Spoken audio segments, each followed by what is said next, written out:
प्रसिद्ध अभिनेत्री शिल्पा शेट्टी आणि तिचा पती राज कुंद्रा यांच्या अडचणी वाढल्या आहेत। शिल्पा शेट्टी आणि राज कुंद्रा या दोघांच्या घरावर आणि ऑफिसवर ईडीची धाड पडली आहे। जुहू येथील त्यांच्या घरावर आणि ऑफिसवर ही धाड पडली आहे।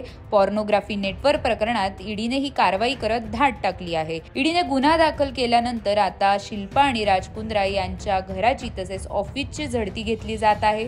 अश्लील चित्रपट बनवल्याप्रकरणी राज कुंद्रा याला जून 2021 मध्ये अटक करण्यात आली होती।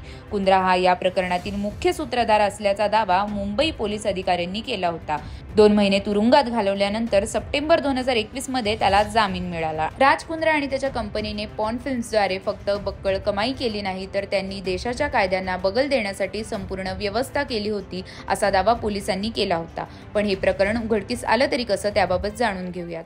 मुंबई पोलिसांनी या संदर्भात 4 फेब्रुवारी 2021 मध्ये एक केस दाखल केली होती। मालवणी पोलीस स्टेशनमध्ये या रॅकेट संदर्भात एका मुलीने तक्रार दाखल केल्यानंतर ही कारवाई करण्यात आली होती।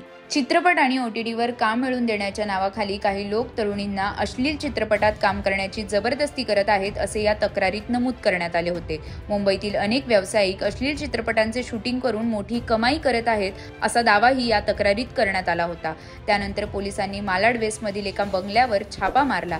तो बंगला भाड्याने देऊन तेथे पॉर्न फिल्मचे शूटिंग करण्यात येत होते। पोलिसांनी छापा टाकून बॉलिवूडमधील एका अभिनेत्रीसह 11 जणांना अटक केली होती।